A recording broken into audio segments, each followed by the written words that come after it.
कौन कहता है आसमान में छेद नहीं हो सकता? कौन कहता है आसमान में छेद नहीं हो सकता? एक पत्थर तो तबीयत से उछालो यारो। एक छोटी सी कहावत, बट इसका मीनिंग बहुत बड़ा है। और इस मीनिंग को साकार जस्टिफाई करने के लिए एक पर्सन हमारे साथ मौजूद है जिन्होंने इसको साकार किया है। और हम आपसे मिलवाएंगे, हमारे गेस्ट हैं आज के मिस्टर सोनू यादव। उन्हीं से जानेंगे उनकी जर्नी के बारे में। बट जिस तरीके की जर्नी रही है, टियर 3 कॉलेज से बीटेक, देन आईआईटी में admission, then crores of package from there. It's like a huge difference between just 2 years of time. ये क्यों, कैसे, इस बारे में जानेंगे। ऑफ कोर्स जानेंगे कि किस तरीके से इनकी जर्नी रही और किस तरीके से इस जर्नी से आप इंस्पायर हो सकते हैं। तो चलिए स्वागत करते हैं आज के इस सेशन में हमारे गेस्ट का। Thank you sir. बहुत बहुत स्वागत है सोनू। Thank you. सोनू, थोड़ा सा एक छोटा सा इंट्रोडक्शन आप हमारे लर्नर्स के लिए दीजिए। हाय, मेरा नाम सोनू यादव है। मैं बिहार से हूँ, मधुबनी डिस्ट्रिक्ट से। फिर उसके बाद मैंने 12th गांव से ही किया, 12th तक हिंदी मीडियम में। उसके बाद मैं जेई वगैरह का प्रिपरेशन थोड़ा बहुत किया था ड्रॉप लेके। फिर मैं बीटेक किया मैंने मारवाड़ी एजुकेशन फाउंडेशन से गुजरात में।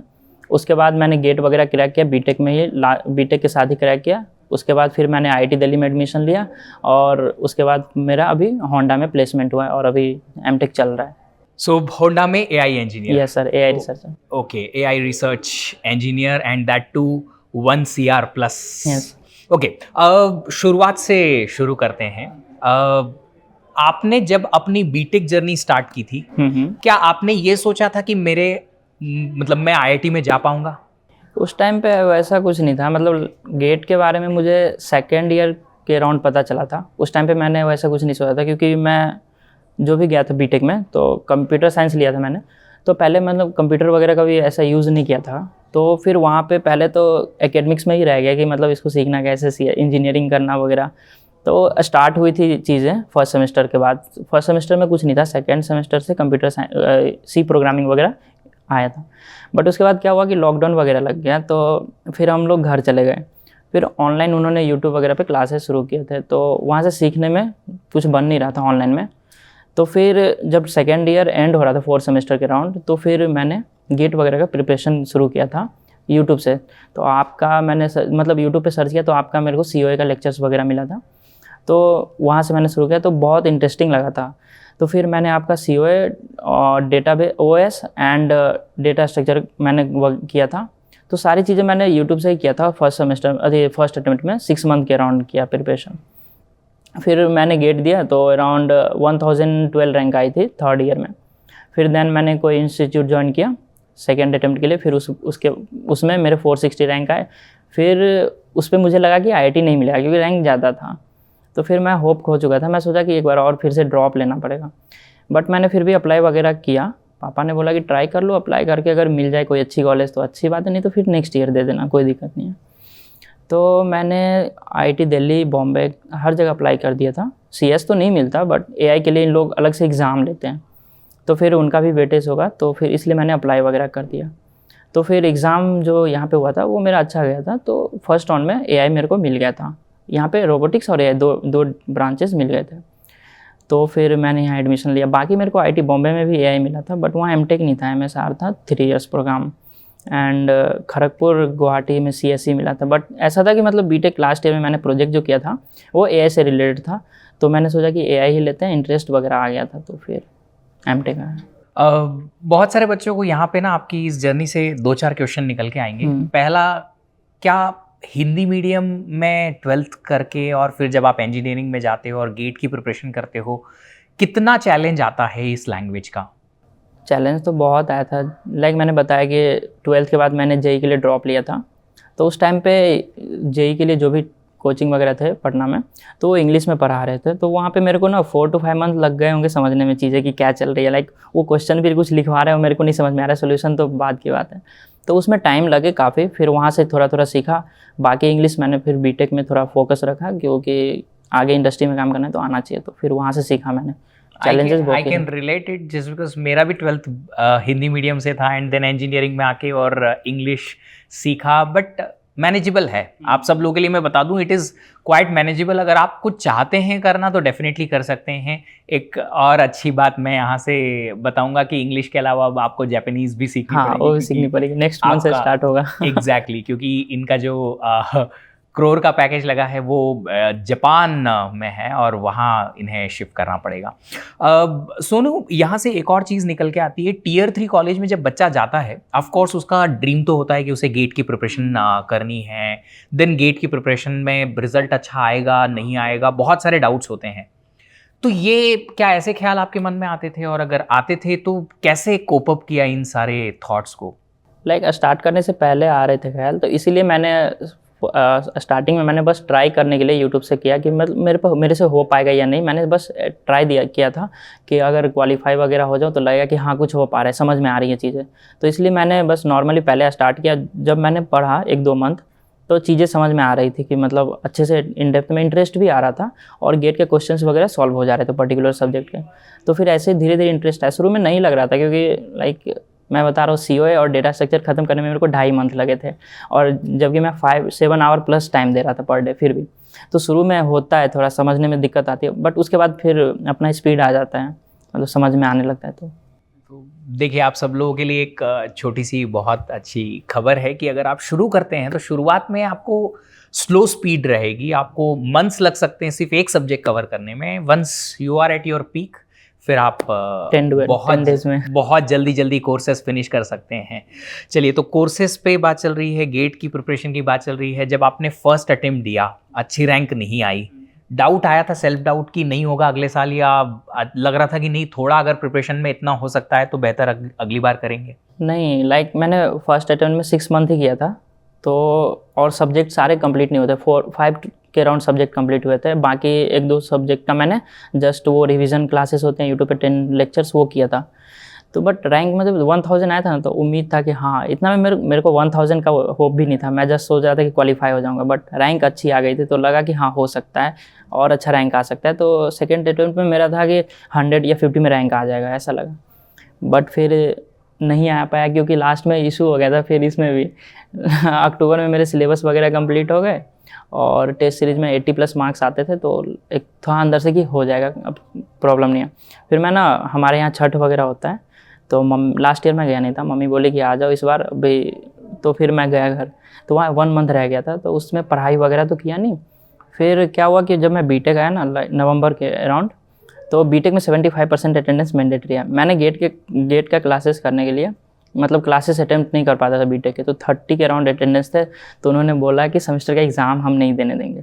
तो फिर लगा कि मतलब एग्ज़ाम नहीं देंगे, बीटेक नहीं पास होंगे तो फिर क्या करेंगे गेट करके, ऐसा हो गया था। बट फिर बात किया तो उन्होंने ना एक पनिशमेंट दिया कि असाइनमेंट्स वो लोग रेगुलर दे रहे थे और 15 डेज़ तक बुलाते थे क्लास में, 9 बजे सुबह, शाम के 5 बजे तक असाइनमेंट लिखवा रहे थे। तो उसमें भी फिर नहीं पढ़ पाया। फिर लास्ट में एग्ज़ाम्स वगैरह हुआ, फिर जनवरी में कंपनी वगैरह ज्वाइन किया मैंने, जो प्लेसमेंट हुआ था।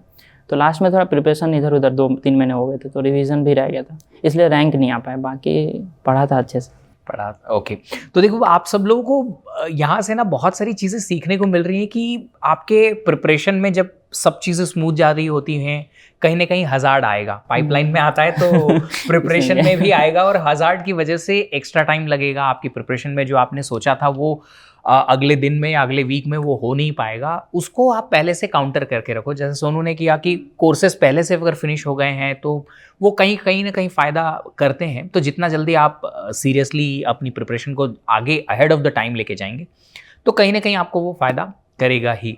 सोनू, कुछ और क्वेश्चंस हैं यहाँ पे regarding the support of the family, क्योंकि एक वो बहुत बड़ा फैक्टर होता है काफ़ी सारे स्टूडेंट्स के माइंड में कि फैमिली बोलेगी आपके पास अच्छा खासा पैकेज है, 2 लाख 5 लाख 6 लाख जो भी कॉलेज से मिलता है वो छोड़ के, और फिर आप एमटेक करने जाओगे या गेट की प्रिपरेशन के लिए ड्रॉप लेंगे। बहुत सारे ऐसे स्टूडेंट होते हैं, तो उन्हें कहीं ना कहीं कन्विंस करना थोड़ा सा मुश्किल हो जाता है हमारे मतलब उनके पेरेंट्स को।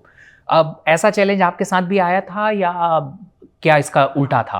लाइक मेरे पेरेंट्स शुरू से ही सपोर्टिव रहे हैं, मतलब भले ही फैमिली में फाइनेंशियल इशू हो, बट उन्होंने कभी ऐसा नहीं बोला कि नहीं अब तुम जॉब ही करो, ऐसा कभी हुआ नहीं। लाइक पटना में भी मैंने जेई का किया था, 2 अटेम्प्ट दिया बट नहीं हुआ। फिर बीटेक में जॉब हो गया था, बट मैंने फिर कन्विंस किया कि आईआईटी वगैरह जाऊंगा गेट निकाल के, तो वहाँ से अच्छे पैकेज लगेंगे, ऐसा मैंने उन्हें कन्विंस किया था। पैकेज बोल गया कि 30 तक जा सकते हैं, ऐसा मैंने उन्हें कन्विंस किया था।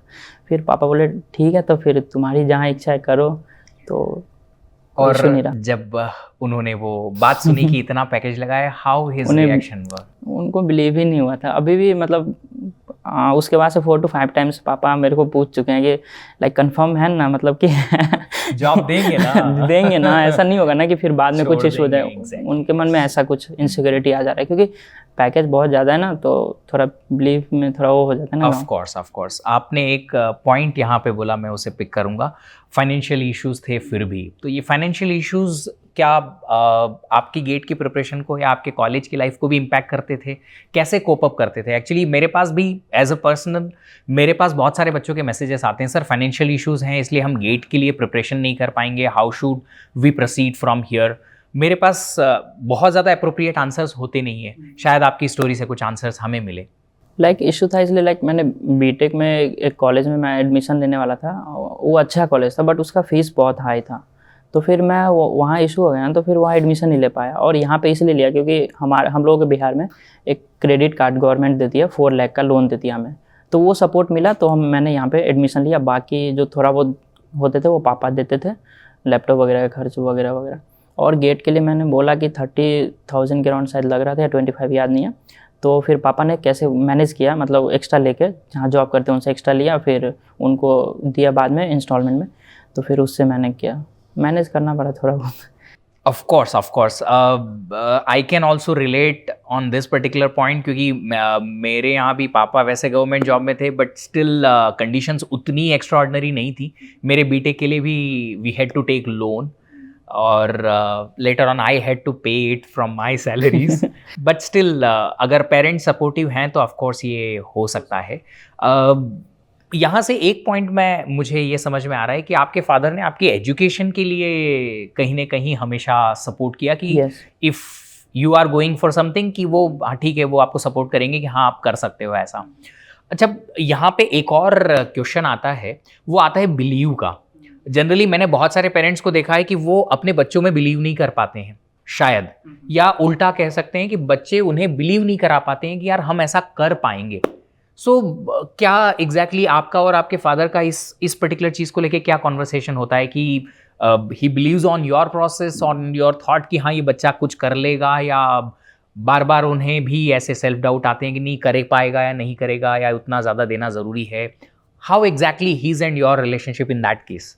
उन्हें बिलीव था शुरू से ही, क्योंकि मैं मतलब बचपन से ही मतलब पढ़ने में अच्छा था, फोकस्ड रहता था। एक्स्ट्रा मतलब मैं ज़्यादा कुछ एक्स्ट्रा करिकुलर एक्टिविटी भी नहीं करता था, बस पढ़ाई वगैरह करता था। तो शुरू से ही वो देखते थे कि मतलब हाँ मतलब सीरियस है, तो इसलिए उन्हें बिलीव था बचपन से ही, मतलब ऐसा कभी रहा नहीं कुछ। तो देखिए, आप सब लोगों के लिए एक बहुत बड़ी सीख है, यहाँ से लर्निंग है कि अगर आप बिलीव कराना चाहते हैं आपके पेरेंट्स या अपने आसपास के लोगों को कि yes you can do something, तो आपको सीरियस होना पड़ेगा। चाहे आप दूसरों को बिलीव ना कराओ, पर अपने आप को और अपने पेरेंट्स को तो बिलीव कराना ज़रूरी है, क्योंकि अगर वो आपको सपोर्ट नहीं करेंगे या आप अपने आप को सपोर्ट नहीं करेंगे तो शायद ये बात कहीं ना कहीं फेड अवे हो जाएगी कि आप बहुत अच्छी चीज़ के लिए या बहुत बड़े चीज़ के लिए एम करना चाहते हैं और वो हो नहीं पा रहा है। टू बी ऑनेस्ट, मैं एक बहुत अच्छा किस्सा यहाँ सुनाऊंगा। मेरे पास एक स्टूडेंट का मैसेज आता है कि सर मेरे पास फाइनेंशियल प्रॉब्लम है, आप मुझे गेट का बैच फ्री दे दीजिए। ओके, मैंने उससे बात की कि एग्जैक्टली क्या प्रॉब्लम्स हैं, something and when I have seen his DP, he was having one group of boys having in his hand a cup of coffee, Starbucks की. Okay. And I was not able to believe the two things, so I had to ask him. He was not able to answer it properly. Then I understood कि sometimes students जो हैं उस चीज़ को एक misuse करते हैं। हाँ, misuse भी करते हैं, बट दैट्स टोटली फाइन। अगर आपके पास फाइनेंशियल इश्यूज़ हैं, मेरे पास भी थे, तो आई हैड टू टीच। मेरे लिए मेरी गेट की ट्यूशन का पैसा मैंने खुद ने अरेंज किया था। मैंने पढ़ाना, ट्यूशन्स पढ़ाई 3rd ईयर 2nd ईयर में अपने, और गेट की ट्यूशन्स के लिए फ़ीस अरेंज किया। That's a separate story. यहाँ से एक और चीज़ सोनू निकल के आ रही है कि फैमिली बैकड्रॉप विलेज का है, वहाँ से इंजीनियरिंग करना कहीं से मोटिवेशन आया किसी को देख के, या बस कुछ ट्रेंड था कि इंजीनियरिंग करना है तो वहाँ से निकल के आए? लाइक 9th के ड्यूरिंग मतलब एक्सप्लोर किया था, मतलब क्या करना चाहिए फ्यूचर में, क्या करना है। तो मैथ में मैं शुरू से सही था, तो बाकी डॉक्टर वगैरह तो मेरे से होता नहीं, क्योंकि मेरे को ना थोड़ा वो होता है, ब्लड वगैरह देख के भी मेरे को बहुत ज़्यादा वो एंजाइटी होता है। तो मेरा था कि उधर जाना नहीं, और गवर्नमेंट जॉब में मेरा शुरू से इंटरेस्ट नहीं था। तो फिर इंजीनियरिंग का एक था कि हाँ ये कर सकते हैं, और मेरे को इलेक्ट्रॉनिक्स वगैरह चीज़ें देख के इंटरेस्ट आता था। और एक मेरे को याद है, एक मूवी आई थी रोबोट करके, एक है इंडियन मूवी, तो वो देख के मेरे को बहुत ज़्यादा इंटरेस्ट आया था कि लाइक ये सब कर सकते हैं इंजीनियरिंग करने के बाद, लाइक AI रोबोटिक्स वगैरह। तो ऐसा कुछ था उस टाइम पे रोबोटिक्स का, तो उसी से इंजीनियरिंग में इंटरेस्ट आया। फिर आगे चल के मेरे को पता चला कि इंजीनियरिंग में भी डिपार्टमेंट होते हैं, कि मैकेनिकल, कंप्यूटर साइंस, वो पटना में जाके पता चला था। फिर लगा कि हाँ CSE में इसलिए मैं गया क्योंकि मैंने सुना, मतलब जो भी एक्सप्लोर किया कि हाँ इसमें अच्छे पैकेज लगते हैं, जॉब अच्छा लगता है, फिर मैं इधर मूव किया। ओके, कुछ रैपिड फायर टाइप के छोटे छोटे क्वेश्चंस हैं। मदर का क्या रिएक्शन था एग्जैक्टली आपकी इस जॉब पे? बहुत अच्छा, मतलब लाइक उनके आंखों से आंसू आ गए थे। मैं वीडियो कॉल पे उनको बताया था, तो फैमिली में कुछ स्पेसिफिक डिमांड उन्होंने की कि जब पहली सैलरी आएगी तो मुझे ये दिलाना, या आपकी तरफ से ऐसा कुछ थॉट है? नहीं, मम्मी का तो अभी कुछ डिमांड नहीं है, बट मेरा कुछ अभी थॉट नहीं, बस यही है कि मेरे को पहले घर बनाना है सही से। ओके, घर बनाना है, that's a big thing. Of course वो that is a dream actually, घर बनाना अपने आप का, और वो भी अपने पैसों से अपने फादर के लिए घर बनाना इज़ अ बिग ड्रीम। ज़्यादा इमोशनल मैं हो रहा हूँ थोड़ा, really sorry for that, but कहीं ना कहीं स्टोरी आपकी बहुत कहीं हद तक मुझे अपने आप की याद दिला रहा है, जो मैं अपने गांव के बैकड्रॉप से निकल के आया, देन इंजीनियरिंग एंड समहाउ, तो I can relate on that particular point. यहाँ पे एक और चीज़ है, छोटा सा क्वेश्चन है, आपके जो छोटे 2 भाई हैं, राइट, उनका क्या एम बनता है? जस्ट बिकॉज अब एक बेंचमार्क सेट हो जाता है कि बड़े भाई ने इतना किया है तो छोटे भाई ऐसा करेंगे एंड ऑल, उनका क्या रिएक्शन था? अभी तो वो लोग उतना सीरियस नहीं लगते हैं, मतलब जहाँ तक पता नहीं, मुझे नहीं पता, बट वो लोग उतना सीरियस नहीं खुद के कैरियर को लेके। मेरे से जो भी छोटा है वो बस बोल रहा है कि अभी इंजीनियरिंग करना है, फिर मैं सोचा हूँ उसको भी आगे देखूंगा CSE में ही, बट अभी उन लोगों का कुछ वो ऐसा गोल नहीं है। Okay, fine. And your personal goals after 2 years or 3 years or 4 years or 5 years something, did you decide anything कि मैं कहाँ जाऊँगा, क्या करूँगा, कैसे रहूँगा? एनी फाइनेंशियल एंड प्रोफेशनल कुछ गोल हैं आपके? फिलहाल तो बस उतना कुछ खास गोल नहीं है, बट अभी यही है कि मतलब फैमिली वगैरह को सब सही करूँ, घर वगैरह बना लूँ, बाकी सब अच्छे से चले, बस फिलहाल तो इतना ही। ओके, अब यहाँ पे कुछ और क्वेश्चंस आते हैं आपकी IIT की जर्नी के। स्टूडेंट्स बहुत सारे बोलते हैं कि गेट निकाल लिया, IIT में चले गए, वहाँ जाने के बाद एक नया स्ट्रगल शुरू होता है, CGPA बनाने का, पढ़ाई करने का, IIT के लेवल को मैच करने का। तो वो जर्नी कैसी रही आपकी? लाइक IIT में ऐसा है कि मतलब वहाँ जाके पता चला कि रिलेटिव ग्रेडिंग होता है, एंड आप वहाँ पे कोर्सेस ऐसा नहीं है कि केवल MTech के लिए ही है, कोई भी कोर्सेस लिए, लाइक मशीन लर्निंग लिए, तो उनमें BTech के भी बच्चे होंगे, PhD के भी होंगे, MTech के भी होंगे। तो BTech वाले अच्छा स्कोर कर लेते हैं, और मतलब वो लोग रियली टैलेंटेड होते हैं शुरू से ही, तो वो लोग अच्छा स्कोर कर लेते हैं। फिर रिलेटिव ग्रेडिंग होता है तो हमारे CG गिर जाते हैं, वो थोड़ा स्ट्रगल रहता है कि CG 7 से ऊपर मेंटेन करना। और MTech में ऐसा भी है कि 7 से नीचे आएगा तो IIT दिल्ली में स्टाइपेंड भी बंद हो जाता है, तो ये भी थोड़ा रहता है, बट ठीक है, स्ट्रगल तो रहेगा। असाइनमेंट वगैरह का भी बहुत ज़्यादा इशू होता है यहाँ पे, लाइक प्लेगरिज्म वगैरह लग जाते हैं, अगर किसी का कोड 5% से ज़्यादा मैच हो गया तो ये सब रहता है। खुद से सब कुछ करना, Tier 3 से है जहाँ पे असाइनमेंट के नाम पे बस PPT से कुछ क्वेश्चंस लिखने होते थे, यहाँ आके कोडिंग करना है, 500 लाइन के कोड, 1000 लाइन के कोड लिखने हैं सोच के, तो वो थोड़ा रहता है डिफ़िकल्ट। यहाँ पे बहुत सारे बच्चे अब डर रहे होंगे कि कोड करना है एक्सेट्रा। अच्छा, यहाँ कोडिंग की जब आपने बात की, गेट प्रिपरेशन में अक्सर ऐसा होता है कि बच्चा अपनी कोडिंग जर्नी बहुत ज़्यादा एक्सटेंसिवली फॉलो नहीं कर पाता है। आपकी जर्नी कैसी थी कोडिंग को लेके? मैंने कोडिंग BTech में तो कभी मतलब उतना किया नहीं था खास, बस बेसिक्स एरे के जो क्वेश्चंस होते हैं, या गेट में जो भी मैंने डेटा स्ट्रक्चर पढ़ा था तो उसमें सिंटेक्स वगैरह से थोड़ा बहुत पता चला था, तो उतना ही था। मैंने लाइक ज़्यादा कभी कोडिंग नहीं किया था। DSA मैंने फर्स्ट यहाँ आके किया है, तो DSA भी मैंने कभी मतलब कोडिंग किया नहीं था कभी। यहाँ आके ही पाइथन वगैरह में भी जो AIML के थे तो उनके असाइनमेंट्स किया, तो उसमें सीखा। फिर DSA के लिए लास्ट मई में स्टार्ट किया था प्लेसमेंट के लिए, तो वहाँ पे फिर DSA में कोडिंग वगैरह जो भी किया, तो यहाँ पे मैंने सीखा सारी चीज़ें। मुझे एक बहुत अच्छा मीम याद आ रहा है बच्चों के लिए, देख रहा है ना विनोद कैसे बिना DSA सीखे भी करोड़ों का पैकेज पाया जा रहा है। तो आप ये बात समझ सकते हैं, आपको डरने की ज़रूरत नहीं है। अगर आप अपनी गेट की जर्नी स्टार्ट कर रहे हैं, उसमें कहीं ना कहीं कोडिंग की जर्नी थोड़ी सी आपकी फेड अवे हो रही है, चिंता करने की ज़रूरत नहीं है।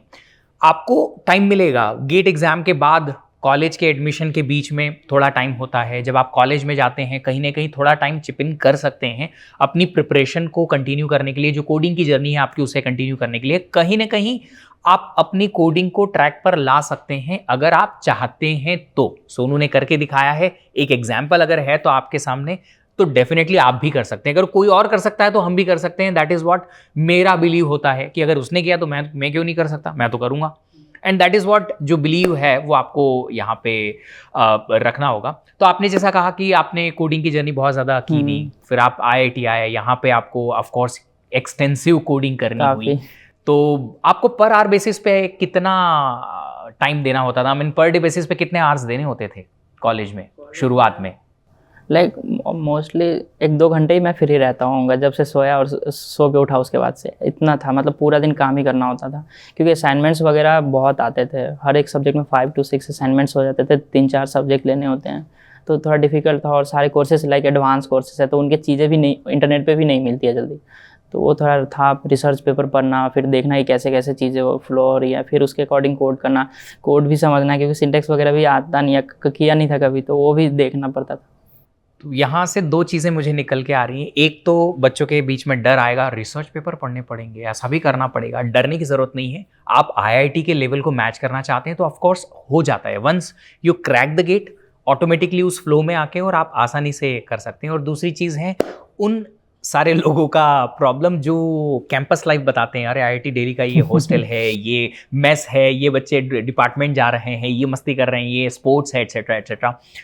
तो आप जैसा कि आप कह रहे हैं कि just because you are not having that coding background too much, तो उसकी वजह से आपको वो इशू आया कि आपके पास ज़्यादा टाइम था नहीं।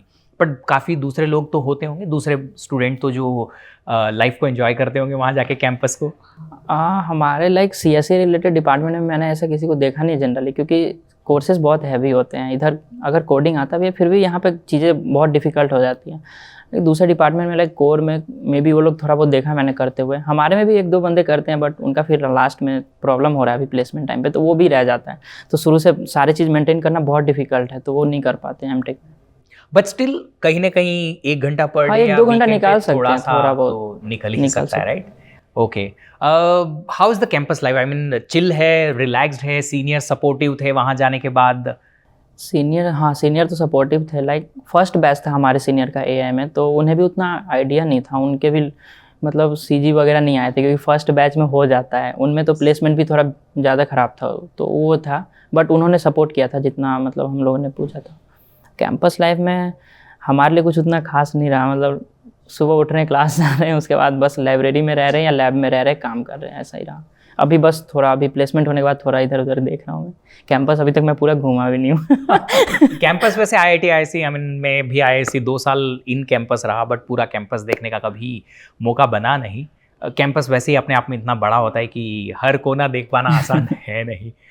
ओके, टेक फेस्ट भी होते हैं, राइट? उनमें भी पार्टिसिपेशन की इच्छा होती है, बट जब प्लेसमेंट या दूसरी चीज़ें देखने को मिलती है तो फिर लगता है कि नहीं, वो नहीं हो पाएगा। वो जनरली बैचलर्स वाले ही कर पाते हैं ये सब चीज़ें। ओके, तो बीटेक एक्चुअली लंबा टाइम रहता है, इसलिए शायद वो। हाँ, और उनके पास मे भी कोर्सेज वगैरह का भी थोड़ा उतना नहीं रहता होगा, कम करने पड़ते होंगे। उनके कोर्सेज थोड़ा लाइट होते हैं हम लोगों से, थोड़ा ये। एक सेमेस्टर में कितने कोर्सेज होते हैं IIT दिल्ली में?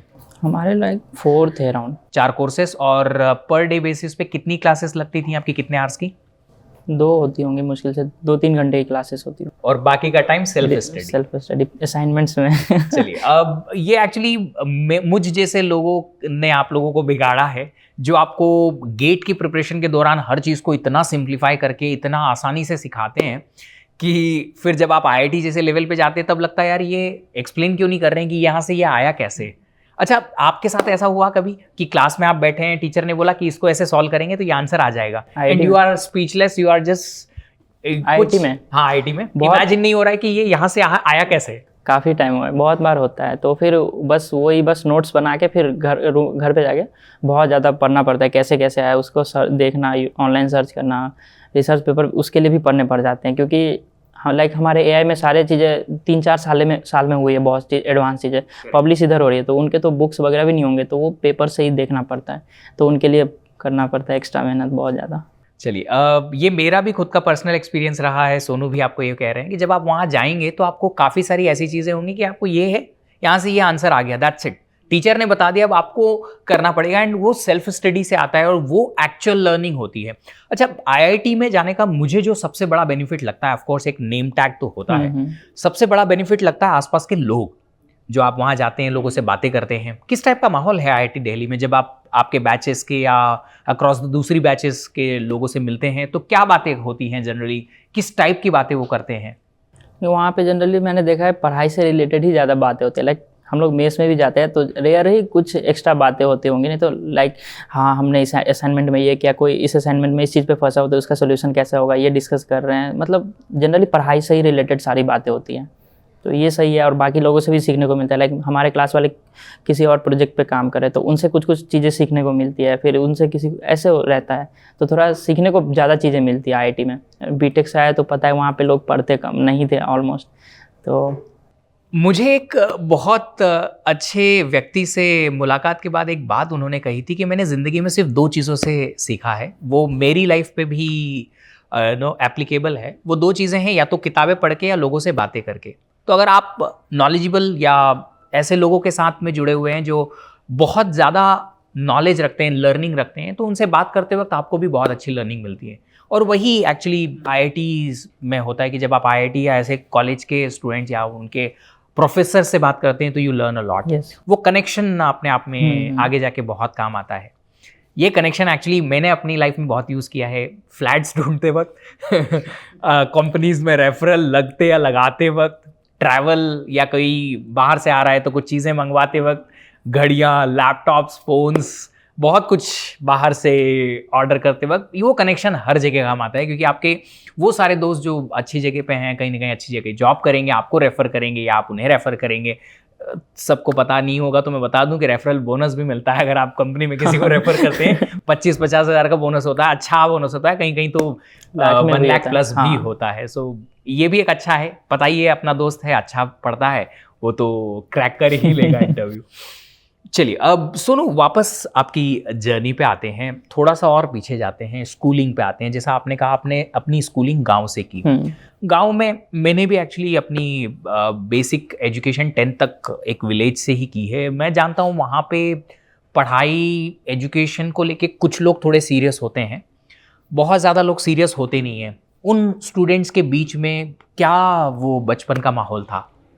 वहाँ पे तो पढ़ाई लाइक 10th तक तो ठीक ठाक था, 1-2 बंदे थे जो अच्छे से करते थे हम लोग, बाकी लोग पढ़ाई पे भी उतना गांव में फोकस नहीं करते हैं। जनरली वहाँ पे लगता है ना मैथ के अलावा कुछ लोग पढ़ते ही नहीं है, केवल मैथ ही पढ़ रहे हैं, बाकी साइंस कंप्यूटर वो फिजिक्स केमिस्ट्री कोई पढ़ता ही नहीं है। 10th तक तो ऐसा कुछ नहीं था, मेरे को हाइड्रोजन का एटॉमिक नंबर तक नहीं पता था 10th तक। 10th के बाद जब 11th-12th में गया तब पढ़ा, तो गाँव तक 12th तक पढ़ा, तो 11th-12th में पता चला कि ये हाइड्रोजन, हीलियम, लिथियम, ये सब टाइप की चीज़ें होती है जिनका ये सब भी पढ़ना होता है। तो वो 10th तक कुछ नहीं था, बस मैथ के अलावा कुछ नहीं पढ़ते थे, ऐसा ही रहा 10th तक नॉर्मल स्टडी। और स्कूल में टीचर्स मोटिवेट करते थे पढ़ने को? किस टाइप का स्कूल में एक कल्चर हुआ करता था? स्कूल में तो बस उतना खास नहीं था मेरे को, जहाँ तक याद है, बस बेसिक ही मतलब स्टोरी वगैरह पढ़ा रहे, हिस्ट्री वगैरह, हिंदी वगैरह में वो लोग भी, टीचर लोग भी वही पढ़ा रहे। मैथ भी वो लोग अच्छे से नहीं पढ़ा पाते, मैं यही बताऊँगा, मतलब एक्सप्लेन नहीं कर पाते थे कुछ चीज़ें। और जैसे साइंस की कुछ सब्जेक्ट्स, साइंस में विज्ञान में कुछ टॉपिक आ गए, फिर कुछ होता था कि वो एक्सप्लेन नहीं कर पा रहे, तो कनेक्ट नहीं कर पाते थे, इसलिए हम लोग फोकस भी नहीं करते थे, ये ऐसा। और टीचर पिटाई करते थे? करते थे, मैंने हार्डली ही पिटाई खाई होंगी, मतलब पढ़ने में मैं सही था थोड़ा, तो ओके, बच जाते थे। मस्ती करने के बाद भी बच जाते थे या मस्ती करते नहीं थे? नहीं करते थे, क्लास में नहीं करते थे, बस ऐसे ही जब शाम में हम लोग खेलते थे तब। ओके, अच्छा, अब यहाँ पे काफ़ी सारे लोग ना एक चीज़ को और बड़ा या तो अप्रिशिएट करते हैं या उसके अगेंस्ट जाते हैं, एक्स्ट्रा करिकुलर एक्टिविटी। जैसा कि आपने कहा कि you are not involve, you are not interested, या कुछ इंटरेस्ट था पर फिर भी वो पढ़ाई की वजह से उस पर फोकस नहीं गया? ऐसा नहीं रहा, मतलब पढ़ाई में इंटरेस्ट थोड़ा ज़्यादा था सबसे, तो इसलिए मैंने कहीं फोकस नहीं करा। और एक्स्ट्रा करिकुलर में हमारी तरफ उतना माहौल नहीं है ना गाँव में, तो बस नॉर्मली जो अपन खेलते हैं वही सब खेलते हैं और कुछ नहीं करते हैं, तो वो रहा नहीं कभी 12th तक, तो बाद में कभी इंटरेस्ट आया नहीं। ओके, अब ये पढ़ाई का जो एक इंटरेस्ट वाला पॉइंट है, मैं स्टूडेंट से काफ़ी पूछता भी हूँ। काफ़ी लोग बोलते हैं कि सर हम गेट करना चाहते हैं, पर गेट की तरफ उनका वो जो एक इंक्लिनेशन कहते हैं उतना ज़्यादा होता नहीं है। जैसा कि आपने कहा है जेई किया, इंजीनियरिंग करना था, it was fascinating for you कि नहीं यार बड़ा इंटरेस्ट आ रहा है, बड़ा मज़ा आ रहा है, अरे ये करेंगे वो करेंगे। लाइक मुझे रेंचो की याद आ रही है 3 इडियट के कि चलो कुछ नया सीखने को मिलेगा, राइट? वो आपको फील होता था, इसीलिए शायद इंजीनियरिंग आपके लिए उतना ज़्यादा सक्सेसफुल हो पाई। वही है, मतलब आता कुछ नहीं था बट फिर भी बहुत चीज़ें सीखे, तो वही इंटरेस्ट होना चाहिए तो लर्निंग हो जाती है। इंटरेस्ट ही नहीं है तो आप कितना भी पढ़ लोगे 10 आवर भी, बट कुछ जाएगी नहीं दिमाग में, तो ये हो जाता। तो कह सकते हैं कि मतलब आपका पहला प्यार जो है वो पढ़ाई होनी चाहिए, तो आप करोड़ों का पैकेज ले जा सकते हैं। ओके, अब गेट की जर्नी के बारे में थोड़ा सा बात करते हैं। काफ़ी सारे स्टूडेंट्स गेट की जर्नी के बारे में जानना चाहते हैं। तो पहली बार आपने यूट्यूब से पढ़ा, मज़ा आया कि चलो अच्छी रैंक आई है तो अगली बार थोड़ा और अच्छा हो सकता है। 1 साल जो है पूरा, उसमें कहीं ना कहीं तो नेगेटिविटी आती है कि आप आज पढ़ने में मन नहीं लग रहा है, या पता नहीं कितना होगा, कैसे होगा, कोर्सेस कब कवर होंगे, विजन नहीं दिखता है कि कितनी रैंक आ पाएगी, समथिंग। तो वो ऐसे जो बैकग्राउंड थॉट्स चलते रहते हैं, उनका क्या करना है? कैसे आपने उन्हें कोप अप किया?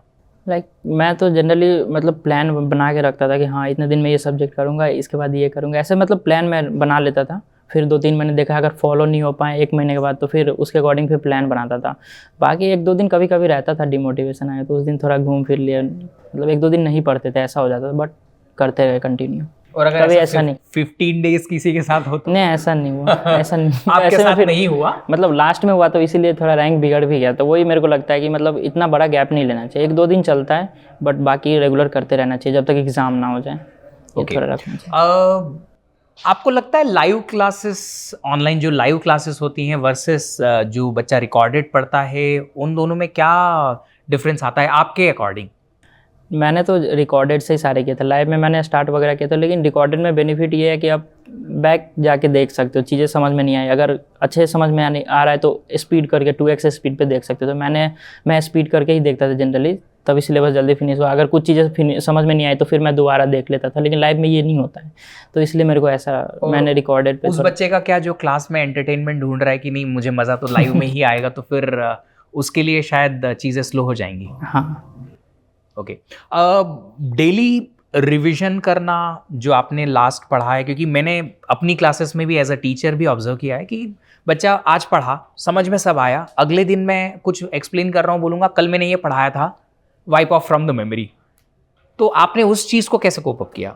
मेरा ऐसा था कि मैं क्लासेस करता था 4-5 आवर्स, तो मैं जो भी क्लासेस में उसके स्क्रीनशॉट ले लेता था सारे, और कुछ एक्स्ट्रा बात अगर टीचर ने बताया तो वो अगर उसमें नहीं है स्लाइड्स में, तो मैं नोट्स में लिखता था। फिर पूरा क्लासेस करने के बाद शाम में फिर मैं जो स्क्रीनशॉट लिए थे उससे मैं नोट्स बनाता था। तो क्या होता था कि उस टाइम दोबारा रिवीजन हो जाता था, क्योंकि समझ के लिखता था मैं सारी चीज़ें, तो वो उसी टाइम पे रिवीजन हो जाता था। फिर एक सब्जेक्ट कंप्लीट करने के बाद फिर उनके रिवीजन करता था और गेट PYQ लगाता था। बस ऐसे ही किया मैंने लास्ट तक, फिर लास्ट में पूरा रिवीजन किया। How good is your memory?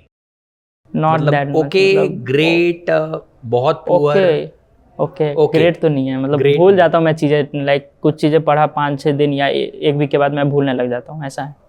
आप लोग देख रहे हैं जो बच्चा करोड़ों का पैकेज ले सकता है, IIT दिल्ली जा सकता है, उसकी भी मेमोरी उतनी शार्प नहीं है। But revision, of course revision helps. आपको मल्टीपल टाइम चीज़ों को रिवाइज करना पड़ेगा, बार बार रिपीट करने से चीज़ें याद रहती हैं, बट उसके लिए अप्रोप्रिएट टाइम देना पड़ता है। तो आपको लगता है 1 साल अगर किसी ने अच्छे से मेहनत की, पूरा 1 साल, तो गेट अच्छे से क्लियर हो सकती है? हो सकती है। आई मीन कोई भी टॉप कॉलेज इंडिया का मिल सकता है उसे? मिल सकता है, अच्छे से करना है, नोट्स बनाना है और फोकस्ड रहना है। मतलब लोग तैयारी करते हैं 1 ईयर, मेरे फ्रेंड्स लोग भी किए हैं, अभी भी कर रहे हैं कुछ लोग बीटेक वाले, तो उनके साथ इशू ये रहा है कि वो प्रिपरेशन कर रहे हैं बट बीच में डिमोटिवेशन आता है। किसी ने कुछ बोल दिया कि हाँ देखो इसने ये अभी इतने का जॉब कर रहा है, 50,000 रुपये महीने कमा रहा है, तुम ये करो, इससे क्या होगा, कोई आइडिया नहीं। तो ये सब नहीं आनी चाहिए माइंड में, वो एक है। अगर क्लियर थॉट है हाँ कि क्रैक करना ही है, कुछ भी कोई बोल दे सुनना ही नहीं है, फिर हो सकता है आराम से। मेरे को ऐसा मतलब लगता एक बार अगर सोच लिया, हाँ, एक सोच बार लिया। मैंने कमिटमेंट हाँ। कर दी तो फिर किसी और की नहीं हाँ, सुनना। हमने डिसीजन ले लिया, फिर अपने डिसीजन पे कभी पछतावा नहीं करना चाहिए, मतलब बस लगे रहना है। हाँ। लगे रहना है। चलिए, दैट्स ग्रेट। देखो, इतनी अच्छी लर्निंग आप सब लोगों को देखने को मिली कि अगर आप लोगों ने डिसाइड कर लिया है कि ये करना है तो फिर यही करना है, फिर आपको जस्टिफाई करना है उस डिसीजन को, क्योंकि आपने डिसीजन लिया है। इस चीज़ को मैं भी यहाँ पे एक सपोर्टिव स्टोरी बताता हूँ। मैंने जब अपना आईटी जॉब छोड़ के और टीचिंग ऑप्ट किया था, there were so many people criticise कर रहे थे, अरे जॉब क्यों छोड़ दिया, इतना अच्छा था, पेमेंट यहाँ आधी से कम हो गई है, इतना कम कमाओगे, कैसे चलेगा, etcetera etcetera. But I decided कि नहीं, मैं टीचिंग में रहूँगा, then it's fine, going fine.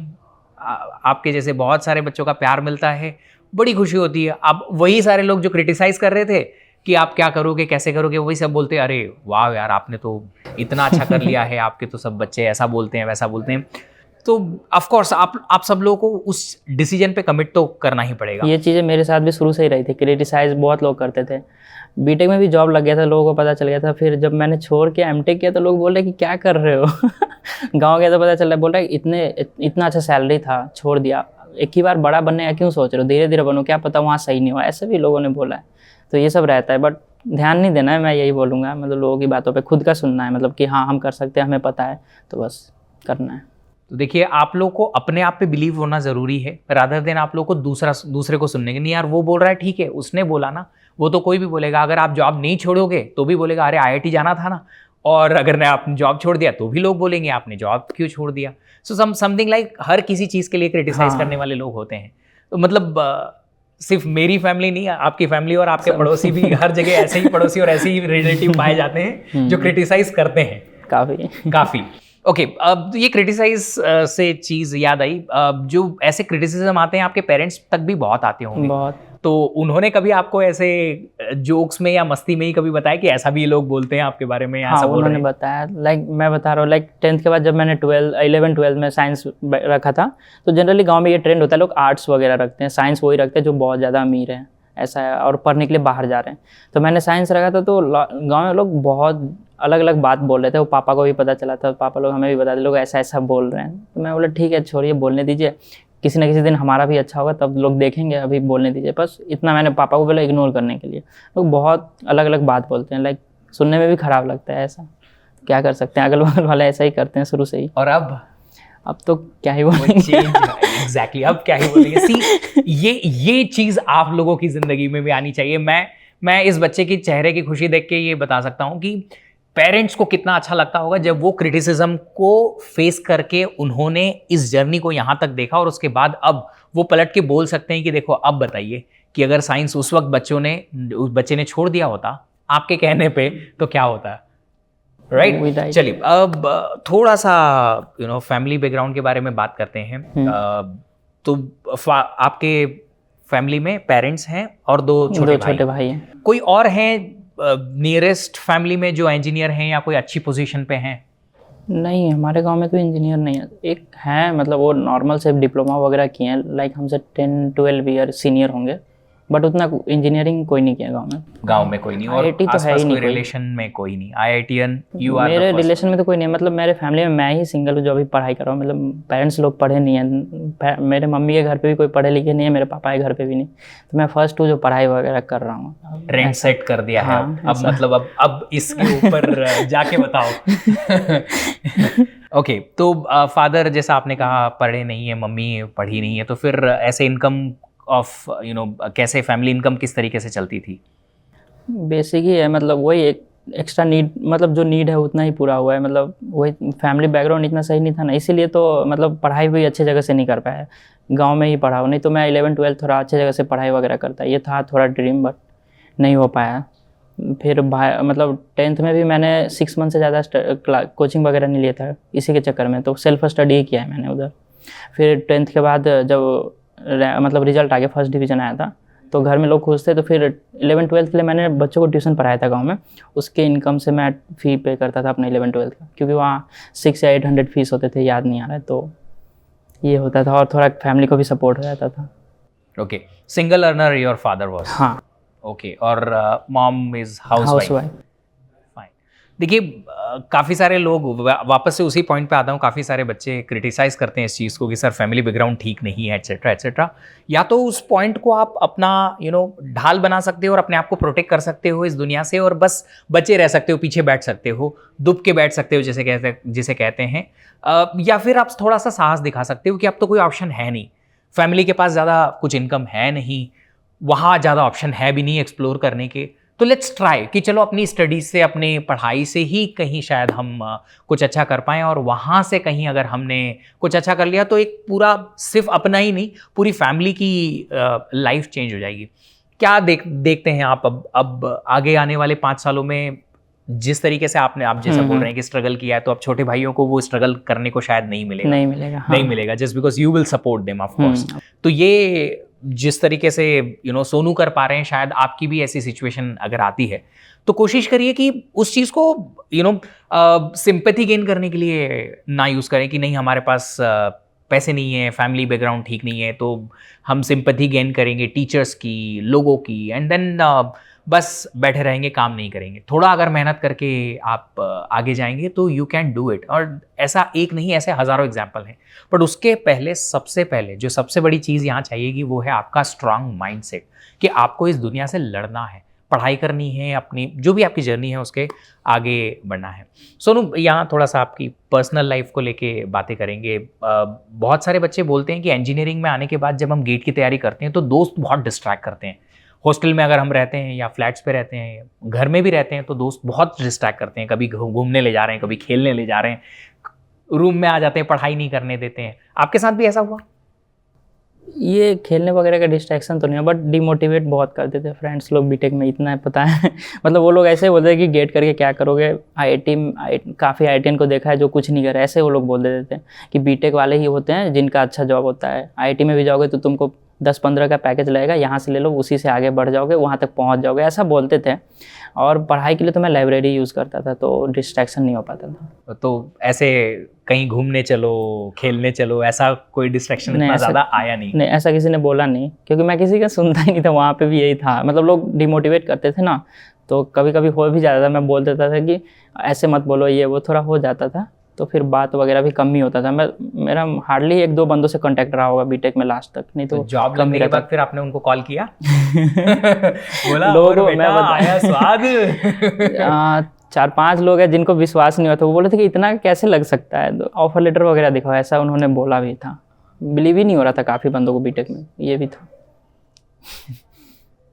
तो देखो यहाँ से एक और बात निकल के आ रही है कि सुनना नहीं है। ऑफ कोर्स फ्रेंड्स ज़रूरी हैं आपकी लाइफ के लिए, बट अगर आपके फ्रेंड्स आपको अपनी गोल से दूर ले जा रहे हैं, पढ़ाई से दूर ले जा रहे हैं, तो वो कहीं ना कहीं सही नहीं है। तो फिर आप एक बाउंड्री वहाँ बना सकते हैं कि इतने टाइम में मुझे पढ़ना है, इतने टाइम में मैं आपके साथ में मस्ती कर सकता हूँ। Any girlfriends? Yet no any till now? No. Okay, fine. Hopefully you will get one soon. चलिए, तो कुछ और 2 लास्ट पॉइंट हमारे। सबसे सेकेंड लास्ट एक पॉइंट जो बात करूँगा कि जो स्टूडेंट गेट की प्रिपरेशन स्टार्ट करता है, शुरुआत करता है, सोचता बहुत ज़्यादा है कि नहीं मैं अच्छी रैंक लेके आऊँगा, मैं ये करूँगा, बट जैसे जैसे जर्नी आगे बढ़ती जाती है थोड़ा सा उसका मोटिवेशन नीचे आते रहता है। उन स्टूडेंट्स के लिए आप कुछ कहना चाहेंगे? मैं तो ये कहूँगा, शुरू में मतलब एम नहीं सेट करना है कि रैंक 1 ही लाना है। मतलब शुरू में पहले चीज़ें समझनी है, मतलब 1-2 मंथ पढ़ना है, मतलब हाँ मेरे से हो पा रहा है, तो बस एंजॉय करना है जर्नी को। मतलब सब्जेक्ट सीखने के लिए पढ़ना है, मतलब सीखना है और क्वेश्चंस वगैरह बन रहे हैं तो इंटरेस्ट लाके पढ़ना है, बाकी रैंक आ ही जाता है। अगर आप बस रैंक सोचोगे कि टॉप 10 में लाना है, वॉल में चिपका दिया कि 10 में लाना है रैंक, और आप पढ़ नहीं रहे, तो वो नहीं करना है। ये थोड़ा रखना है कि मतलब कि चीज़ें सीखनी है, समझनी है, क्वेश्चंस बनाने, एंजॉय करना है, बाकी हो जाती है, रैंक तो आ ही जाएगा वो। तो आपका कहना ये है कि प्रोसेस को एंजॉय करना है, स्टडीज़ को एंजॉय करना है, टारगेट अपने आप अचीव हो जाएगा। मुझे यहाँ कहीं ना कहीं एक सेकंड रेंचो दिखाई दे रहा है कि आप कामयाबी के पीछे मत भागो। कामयाबी अपने पीछे आएगी अगर आप काबिल बन जाएंगे, राइट? ओके, एक आखिरी पॉइंट उन सारे स्टूडेंट्स के लिए जो गेट की जर्नी या तो शुरू करेंगे या कर चुके हैं और काफ़ी आगे जा चुके हैं, कोई और ऐसी एडवाइस जो उनके काम आ सके? Final advice for all the GATE preparing students. Final यही है कि मतलब एक है फिक्स रखना है कि गेट करना है तो करना है, किसी का नहीं सुनना है, और स्टडी में लगना है, कंसिस्टेंसी रखना है। ये नहीं कि मतलब आज पढ़े फिर 3-4 दिन नहीं पढ़े। ऐसा होता है कि एक दिन 10 घंटे पढ़ लिए, नेक्स्ट डे फिर सोए हैं, पढ़ नहीं रहे। ये नहीं करना है। मतलब हाँ 5 आवर्स ही देना है, पर डे देना है, तो उसमें इंटरेस्ट भी आ जाता है कि हाँ पर डे इतना इतना टाइम फिक्स हो जाता है। तो वो फिक्स रखना है, रेगुलर देना है, और बाकी बस इंजॉय करना है पढ़ाई को, मेन यही है। चलिए, तो आप सब लोगों को इस जर्नी से स्टार्टिंग से लो बैकग्राउंड, हिंदी मीडियम, बहुत छोटे से गांव से जर्नी स्टार्ट करके इंजीनियरिंग करना, इंजीनियरिंग में जॉब पाने के बाद उसको छोड़ के गेट की तैयारी करना, गेट की तैयारी करके अच्छी रैंक लेके आईआईटी दिल्ली से एमटेक, फिर करोड़ का पैकेज, और ये सब एक जिद की वजह से कि मुझे करके दिखाना है। आप भी जिद्दी हैं तो जिद सही जगह लगाइए, और उस सही जगह की जिद को अपना खुद का करियर बनाने के लिए इस हद तक उस जिद को पकड़े रखिए कि जब तक वो एम या वो टारगेट अचीव नहीं हो सकता, वो हो जाता, तब तक आप उसे पकड़ के रखिए। एक दिन ज़रूर आप भी कहीं ना कहीं इतने कामयाब होंगे, इतने ज़्यादा कामयाब होंगे कि लोग आसपास के आपके लिए ताली बजाएंगे। I want to thank you once again for giving your time, and thank you once again for sharing your journey here. बहुत अच्छा लगा आपसे बात करके। Once again thank you so much, and thank you everybody for listening this particular entire session. आप भी congratulate करिएगा हमारे सोनू को, और आप लोग भी कोशिश करते रहिएगा कहीं ना कहीं ऐसी ही एक जर्नी आपकी भी बनी रहे, और जो भी चैलेंजेस या जो भी स्ट्रगल्स आपकी लाइफ में आते हैं उन्हें हम साइडलाइन कर पाएँ। Thank you so much.